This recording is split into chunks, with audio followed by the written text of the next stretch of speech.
কোনো মানুষই জন্মের পর থেকে অপরাধী হয়ে ওঠে না। জীবনের কঠিন পরিস্থিতি তাকে ভুল পথে ঠেলে দেয়, আর সেখান থেকে জন্ম নেয় বড় অপরাধীর। আজ আমি শোনাব সুদীপ্ত রায়ের এক অনন্য কাহিনী, যা মাত্র 40 মিনিটে তুলে ধরবে এক নারীর জীবনের দুঃখ, সংগ্রাম আর অপরাধে জড়িয়ে পড়ার অনিবার্য পথ চলা। কেউ যদি বড় কোনো অপরাধ করে, সেটা কখনোই একদিনের সিদ্ধান্ত নয়। এর পেছনে অসংখ্য আঘাত থাকে, যা তাকে ধাপে ধাপে অপরাধের জগতে নিয়ে যায়। তো চলুন তাহলে মূল গল্পে যাওয়া যাক। তবে মূল গল্পে যাওয়ার আগে আপনাদের কাছে একটা অনুরোধ থাকবে, আপনারা যারা এই চ্যানেলে নতুন তারা প্লিজ সাবস্ক্রাইব করে রাখবেন। গল্পের শুরুতে আমরা সুজাতার হাজব্যান্ডকে দেখতে পাই, যে কিনা বসে বসে টিভি দেখছিল আর সুজাতাকে জোরে জোরে হাঁক ডাক দিচ্ছিল। সুজাতার রান্নাঘরে তার হাজব্যান্ডের জন্য রান্না করছিল। এই যে রান্না করছে, ইনি হলেন সুজাতা। ইনি যতই তার হাজব্যান্ডের জন্য সুন্দর করে রান্না করুক না কেন, কখনোই তার হাজব্যান্ড তার রান্নার প্রশংসা করে না। তাই সুজাতা আজকে আমাদের উদ্দেশ্যে বলতে থাকে, রোজ রোজ কার ভালো লাগে বলেন তো? সকাল হয়ে ব্রেকফাস্ট পাবে কি পাবে না তাই নিয়ে চিৎকার চেঁচামেচি, সেই সাথে রান্নাঘরে জ্ঞান শব্দ হচ্ছে তা নিয়ে কৈফিয়ত দিতে হবে। আগে তো এই অশান্তি শুধুমাত্র রোববারে সহ্য করতে হতো, এখন আবার প্রতিদিনই। রোববার সারাদিন তার গেলা আর গেলা, 4 দফায় তাকে নাস্তা দিতে হয়, হুকুমের পর হুকুম। সকাল হলে একবার গেলা, লাঞ্চ শেষ করতেই আবার বলবে খিদে পেয়েছে। বিকেলে কচুরি খেতে চাইবে, সন্ধ্যাবেলায় বাদাম দিয়ে চিরা ভাজা দিতে হবে, রাত্রেবেলা জমজমাট গেলা, আর মাঝরাত হলে চোয়া ঢেকু তুলতে থাকে।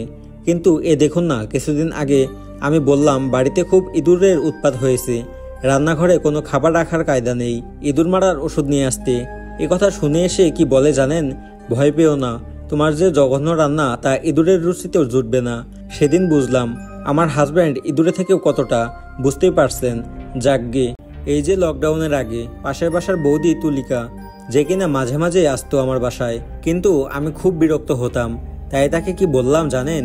এই দেখো না বৌদি, আমার দাঁতে কি ব্যথা, মাড়িতে মনে হয় পুজ জমে গন্ধ হয়েছে, একটু দেখো তো সুখে, তুমি গন্ধটা পাও কিনা। সে বৌদি হয়তো আমার কথা শুনে ভেবেছে আমার নির্ঘাত মুখে কোনো ক্যান্সার ট্যান্সার হয়েছে।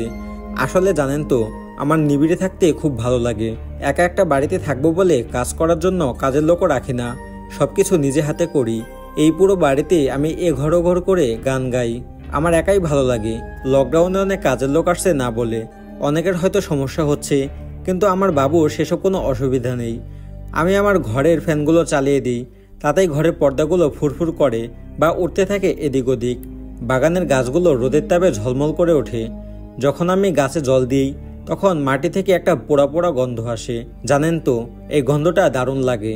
সবকিছুর গন্ধ কেমন যেন আমায় খুব টানে। পৃথিবীতে কত রকম গন্ধ আছে। এই ধরুন, যখন রুটি বেলি তখন শুকনো আটা উড়ে, তার একটা গন্ধ আছে।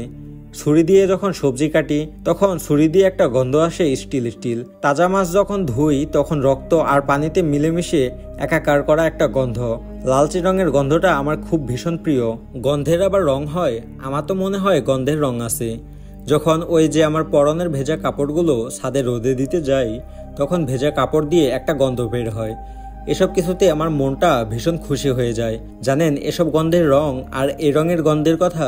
জানেন তো, তখন সে ধারণা করলো আমার হয়তো মাথাটাই গেছে।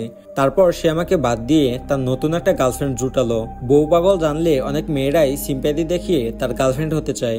আমার হাজব্যান্ডের তার গার্লফ্রেন্ডের সাথে প্রথম কোথায় দেখা হয়েছিল কে জানে, জানতেই বা কে চায়। আমার ঘর থেকে আপদ নেমেছে, আমি বেঁচে গেছি। বাবাও তো সকাল 9টা বাজলে বাড়ি থেকে বের হয়, তারপর অফিস করে প্রেমটেম সেরে রাত 12টার পর বাড়িতে ফিরে। এখন লকডাউনটা বেরোতে পারছে না।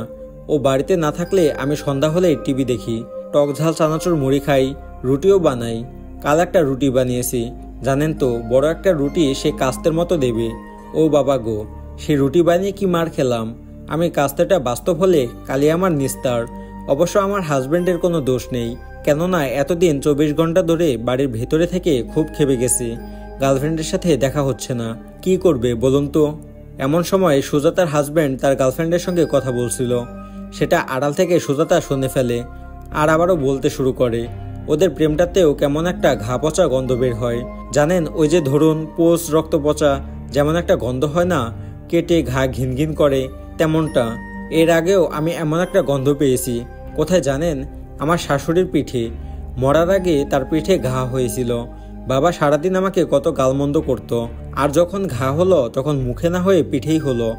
এই শেষ বয়সে এত যন্ত্রণা চিৎকার চেঁচামেচি করতো, তাতে আমার কানটা পুরো ঝালাফালা হয়েছে। এসব আমার আর সহ্য হচ্ছিল না। তো একদিন খাটের ওপর শুয়েছিল, হঠাৎ নিচে পড়ে গিয়ে মাথা ফেটেছিল অল্প একটু, কিন্তু রক্ত বের হয়েছিল অনেক। ওই দিন ওষুধটা হয়তো বেশি খাওয়ানো হয়ে গিয়েছিল, যার কারণে কি থেকে কি হয়ে গেল। তাতে আমার হাজব্যান্ড আমাকে ছেড়ে দেয়নি, বলেছিল আমি নাকি অশিক্ষিত ভূত। ডাক্তারে ইংরেজি লেখা প্রেসক্রিপশন না পড়তে পারি, হয়তো একটা ওষুধ আরেকটা খাইয়ে দিয়েছি। আমি ওই দিন গরম গরম আলু ভাজি কাঁচা লঙ্কা দিয়ে ঝালমুড়ি মেখে সবাই টিভি দেখতে বসেছি। শান্তিতে টিভি দেখছিলাম। মাঝে মাঝে আমার আসলে শব্দের প্রয়োজন হয়। ওই টিভিতে যেমন চিৎকার চেঁচামেচি শব্দ হয় না, তেমনটা ওই দিন শাশুড়ি পড়ে যাওয়াটা আমি শব্দের কারণে ঠিকই শুনতে পাইনি। ওনার গোংরানোটা আমার কানে আসে না, কারণ আমার টিভি দেখতে দেখতে চোখ লেগে গিয়েছিল। আমার শাশুড়ির ছেলে, মানে আমার হাজব্যান্ড, রাতে বাড়ি ফিরে এসে কি কাণ্ড, পুরো বাড়িটাকে মাথায় করে নিল। তার মা রক্তের ভিতরে পড়ে মারা গেল, অথচ আমি কোনো কিছুই ঠিক করতে পারিনি। সেখানে খুব রাগারাগি করলো। কিছুক্ষণ পর শাশুড়ির মরাদেহটা চুল্লিতে ঢুকে শ্মশান থেকে ফিরে আমার হাজব্যান্ড খুব মারধর করেছিল। জানেন তো, আমি তখন কিচ্ছু বলিনি। মা মারা গেছে, তাই শোকে আছে। আমি শুধু চুপচাপ সবকিছু সহ্য করেছি। আমার শরীরের বিভিন্ন জায়গায় রক্ত জমে গেল। সেদিন বুঝেছিলাম আমার রক্ত, শাশুড়ির রক্ত, মাছের রক্ত, সবকিছুর রক্তই না আলাদা আলাদা গ্রান আছে। যাই হোক, বাবা এখন আর আগের মতন চিৎকার চেঁচামেচি করে না, আর আমার কান মাথা আর কোনো কিছু ঝালাপালা হয় না, শুধু শান্তি আর শান্তি।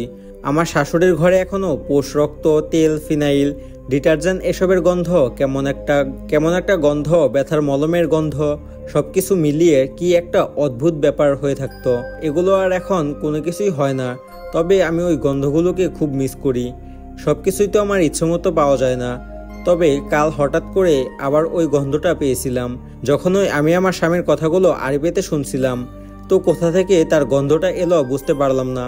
অনেকক্ষণ আমার বরের কোনো হাঁক ডাক পাচ্ছে না, চুপচাপ আছে। হয়তো তার গার্লফ্রেন্ডের সঙ্গে ভিডিও কলে কথা সারছে। তার গার্লফ্রেন্ড যে আয়েশা যেন আমার উপর না শোয়, কিন্তু প্রতিদিন রাত হলেই ও যে আমার উপর শুয়ে আমাকে ইঁদুরের মতো পুড়ে খায়। তার বেলায় রাতে হয়তো ও আবার মুখটা ভালো করে দেখতে পায় না, তাই হয়তো ওরা আমাকে ভেজানো হয়ে গেলে আমি কাতরাতে কাতরাতে টুলতে টুলতে বাথরুমে আসি, আর বাথরুমে ঢুকে আলো জ্বালাই না। এই অন্ধকারেও একটা গন্ধ আছে, মিশমিশে একটা গন্ধ, যেটা একবার শরীরের মনে মিশে গেলে তা শরীর থেকে ছাড়ানো যায় না। শরীরের বাইরেও কালো গন্ধের ভিতরেও কালো গন্ধ। এরপর ভোরের অপেক্ষা করতে করতে আমি গুনগুন করে গান করি। বিয়ের পর আমি গান গাইলে ওর খুব ভালো লাগে, তবে এখন আমি ওর গান, রোমান্টিক গান গাইতাম। এরপর দুটো মিসক্যারেজ, তারপরও বদলে গেল না, আমি বদলে গেলাম। জানি আমি অবশ্য চেঁচামেচি, চিৎকার কোনো কিছু পছন্দ করি না। মানুষের কান্নাকাটি, হাঁকডাক আমার সহ্য হয় না। তবে ভেবেছিলাম বাচ্চারা হলে আমি ওদের সবকিছু সয়ে নেব, কিন্তু ওরা তো পৃথিবীতে এলোই না। আমার কোল জুড়ে কান্নাও জুড়ে দিল না, শুধু আমি রক্তে ভিজে গেলাম। ওই রক্তের গন্ধটাও না অন্যরকম ছিল। সেদিনের পর থেকে আর কান দুটো আর কোনো শব্দ সহ্য করতে পারে না। শুধু মনে হয় পৃথিবীতে কোথাও কেউ না থাকতো, যদি পৃথিবীর আর কোনো আওয়াজ না হতো, তাহলে হয়তো আরও ভালো। তো যাই হোক, আবার কখনো ভাবি আমি যদি একা থাকতে পারতাম, তাহলে হয়তো ওরা দুপুরে আসতো, নিরিবিড়ি ওদের সঙ্গে খাবার দাবার খেয়ে অনেক গল্প করতাম। এবার চলুন আমার গাছগুলোতে একটু পানি দিয়ে আসি। এই দুজন লকডাউনে আসলো, আমি তো কারোর কথা সহ্য করতে পারি না, কিন্তু যেদিন এরা ফিসফিস করে কথা বলল, আর কেমন যেন শরীরটা শিরশির করুক। শুধু মনে হলো যারা দুজন আসতে পারেনি ওরাই কি দুজন এলো। মূলত সুজাতা ওর মিসকার হয়ে যাওয়া সন্তানদের কথা বলছিল। মাঝে মাঝে ও আমাকে বলে আমায় অন্য কোনো একটা বন্দোবস্ত করে দিবে, কিন্তু এই অন্য বন্দোবস্তটা যে কি আমি আজও বুঝতে পারলাম না। ওর সবকিছু নির্ভর করেও কতটা চটে উঠেছে, তার উপর চেতলেই তো চড়থাপ্পড়, চুলের উল্টো ধরে ঘুষি লাথি, তা তো ফ্রি।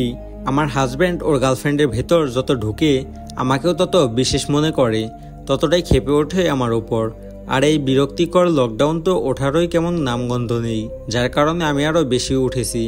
এরপর সুজাতা হাতে কাপড়ের বালতি নিয়ে সিঁড়ির ঘরের দিকে উঠতে উঠতে তার স্বামীকে ডাক দিয়ে বলে, আমি কাপড় চোপড় ছাদে নাড়তে যাচ্ছি, আর তোমার খাবারটা রেডি। পাশে কেক রাখা আছে, ওটা যেন আবার খেয়ে ফেলো না ভুল করে, ওটা ইঁদুরের জন্য রাখা হয়েছে। এদিকে দেখা যায় সুজাতার হাজব্যান্ড এসে রান্নাঘরে সেই ইঁদুরের জন্য রাখা কেকটা আগে খেয়ে নেয়, আর সে সেখানে মৃত্যুর কোলে ঢলে পড়ে। আর এখানেই আজকের গল্পটার করুণ পরিণতি শেষ হয়। মূলত আজকের গল্পটা কোনো সাধারণ গৃহবধূর গল্প নয়। শুরুতে আমি আপনাদেরকে যেমনটা বলেছিলাম, মনে আছে তো, এই 40 মিনিটে একটা মেয়ে তার জীবনে কতটুকু কষ্ট পেলে এমন ভয়ঙ্কর রূপ নিতে পারে তাই ফুটিয়ে তোলা হয়েছে। কম কষ্টে তার শাশুড়িকে ভুলভাল ওষুধ খাইয়ে মারেনি, দিনের পর দিন অত্যাচারিত হয়ে অবশেষে ইঁদুর মারার ওষুধ খাইয়ে তার স্বামীকে মৃত্যুর কোলে ঠেলে দিল। এতে রঙের গন্ধ একাকার হয়ে যাওয়ার গল্পটা হয়তো কারো কারো জীবনের সঙ্গে কিছু না কিছু মিলে যেতে পারে। সাধারণের মাঝে এক অসাধারণ মেয়ের গল্প।